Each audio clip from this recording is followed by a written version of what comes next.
How to use shields on Monopoly Go. Hi guys, welcome to this tutorial. In today's tutorial, I will be showing you how you can use shields on Monopoly Go. How do you do this? The first thing to do is to keep on playing the game and ensure that your token lands on this yellow shield-like icon.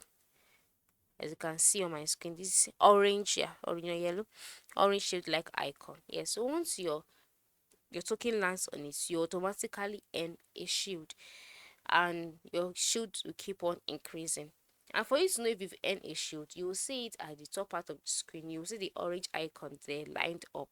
Now, once you have a shield, there is no particular way to use it. Once you have shields stacked and on board, whenever your friends or opponents tries to attack you, your shield will come up automatically to block this. Okay, it is just automatic. Your shield will come up automatically to block this, and you would not be attacked. So what do you need to do to be able to use shield? Just ensure that you have enough shield stacked up and on board for you. Once you've made this requirement, the shield would carry out its duties by itself.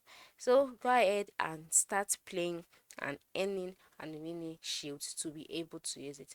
I am sure this tutorial is helpful. Thanks for watching.